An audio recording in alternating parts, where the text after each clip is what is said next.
Assalamualaikum warahmatullahi wabarakatuh.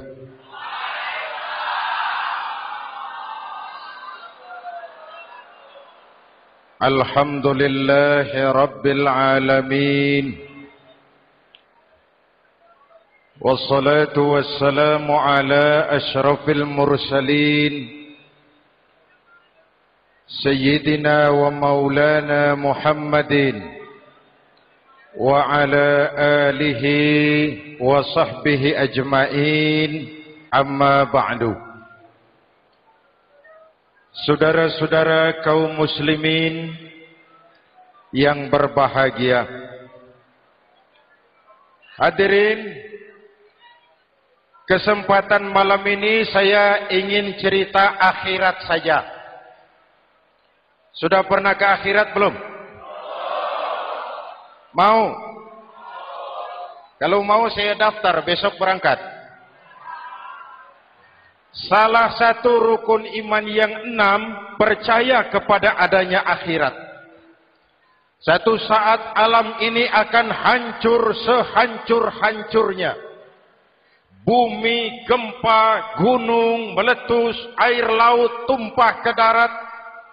Planet-planet bertabrakan, halilintar menyambar, angin topan bertiup.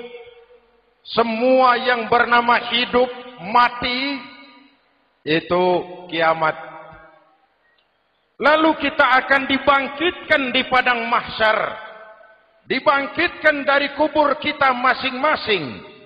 Dan subhanallah, pada saat bangkit dari kubur itu, keadaan muka kita ini menurut satu riwayat berubah menurut amalan kita masing-masing.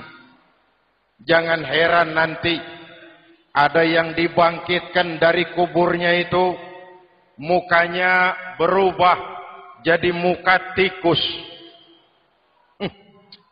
Hebat sekali, badannya badan manusia, tangannya tangan manusia, mukanya muka tikus. Sebab apa?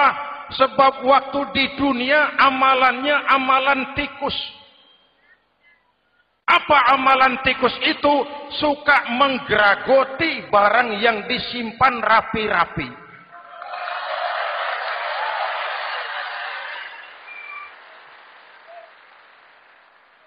Itu nanti koruptor-koruptor yang menggeragoti uang rakyat, itu nanti bangkit mukanya muka tikus. Saudara lihat, oh ini yang geragoti uang rakyat mukanya muka tikus. Ada lagi yang bangkit dari kubur, mukanya itu berubah jadi muka harimau. Kenapa? Waktu di dunia amalannya amalan harimau. Apa harimau itu? Mau menang sendiri. Keras kepala, kupeh. Di mana ada hutan, rajanya pasti harimau. Padahal hutan belum pernah bikin pemilihan umum. Betul? Tapi harimau tidak peduli. Ada pemilihan umum atau tidak, saya raja hutan. Setelah naik jadi raja di hutan, harimau bukan melindungi rakyatnya, malah makanin rakyatnya.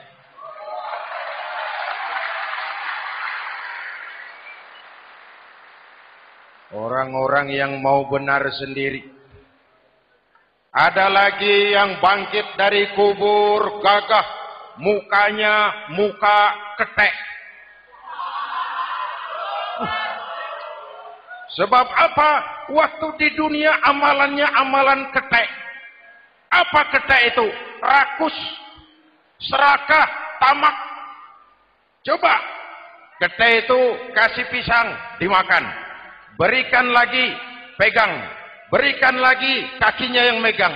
Temannya diberikan, masih dirampas juga. Ketek. Serakah. Kalau mental ketek masih gentayangan di republik ini, maka pemerataan cuman akan jadi dongeng. kaum muslimin yang berbahagia. Pada saat itu di akhirat nanti, setiap orang sibuk dengan urusannya sendiri-sendiri. Boleh jadi setiap kita lalu akan dimintakan pertanggungjawaban jawab. Boleh jadi orang tua tidak sempat lagi mengingat anaknya. Saudara tidak lagi sempat memikirkan saudaranya. Tiap orang akan dimintakan pertanggungjawaban jawab. Dalam kondisi seperti itu, Rasulullah mengajarkan sab'atun yudhilluhumullahu yawma la dhilla illa zilluh. Ada 7 golongan manusia yang di akhirat nanti akan langsung mendapat perlindungan dari Allah Subhanahu wa ta'ala. Orang lain sibuk, dia tenang. Orang lain resah dan gelisah, dia ayem. Kenapa? Mendapat perlindungan dari Allah. Sebab ketika di dunia, ia memberikan perlindungan kepada orang banyak. Siapa mereka? Mudah-mudahan kita termasuk salah satu di dalamnya. Mencari perlindungan Allah lebih-lebih dalam situasi sekarang ini. Pertama, imamun adil yang akan mendapat perlindungan langsung dari Allah adalah pemimpin yang adil. Sebab apa? Pemimpin yang adil melindungi banyak rakyat, maka pantas di akhirat dilindungi oleh Allah Subhanahu. Kita ini kan zon politikan. Kita ini makhluk yang tidak mungkin hidup sendiri-sendiri. Untuk melaksanakan hajat bersama, kita memerlukan pemimpin. Memilih pemimpin itu tidak sulit. Dalam fikih, ketika sholat, itu dijelaskan bagaimana cara memilih imam. Siapa yang diangkat jadi imam? Pertama, a'lamuhum. Orang yang paling alim di kampungmu siapa? Angkat jadi imam. Yang paling alim, paling menguasai persoalan, sehingga bisa membawa bangsa keluar dari kesulitan. Pemimpin yang bisa menyelesaikan masalah, bukan yang menimbulkan masalah.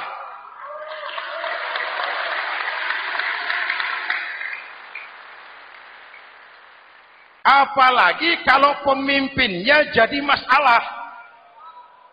Bagian dari masalah. Ini namanya pengurus jadi urusan.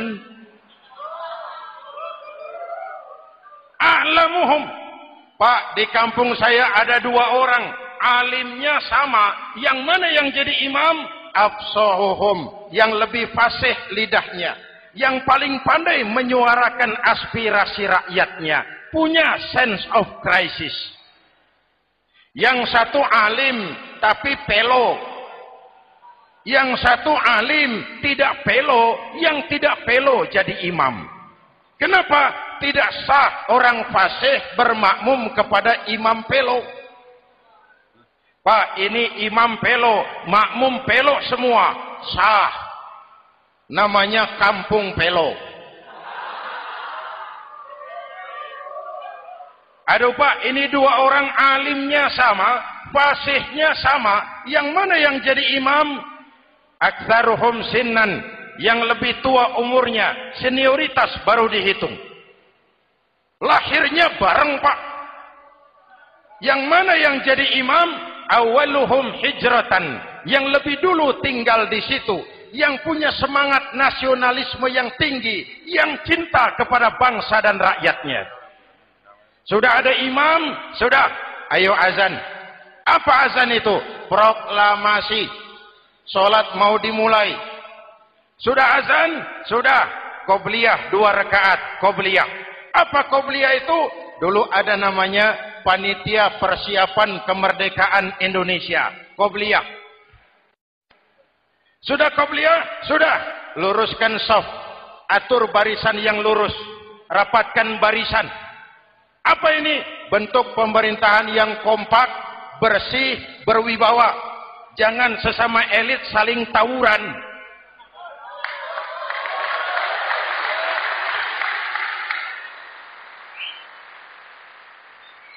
luruskan saf. Lalu saf yang terdepan hendaknya diisi orang yang sedikit alim. Tidak perlu alim betul, sedikit alim. Maksudnya apa? Kalau imam keliru dia bisa tegur. Kalau imam salah dia bisa tegur. Kalau imam batal dia bisa gantikan. Ini wakil-wakil makmum. DPR, DPRD. Wakil-wakil makmum. Sudah. Ayo imam, pimpin solat. Sepakati dulu, kita mau solat apa? Rekaatnya berapa? Surah yang mau dibaca apa? Pakai sujud tilawah apa tidak? Supaya makmum tidak kaget-kagetan. Rakyat harus dikasih tahu pemimpinnya mau kemana. Visinya apa? Supaya makmum ikutnya ikhlas. Jelas? Hadirin yang saya hormati. Kita memerlukan pemimpin yang adil. Yang menaungi rakyatnya. Sehingga dengan demikian nanti mereka akan dinaungi langsung oleh Allah Subhanahu. Mudah-mudahan Allah memberikan kepada kita rakyat dan bangsa Indonesia ini pemimpin yang adil. Saya yakin perjalanan waktu akan mengantarkan kita di mana orang-orang akan terbuka topengnya sehingga akan jelas mana pembela rakyat, mana penyengsara rakyat.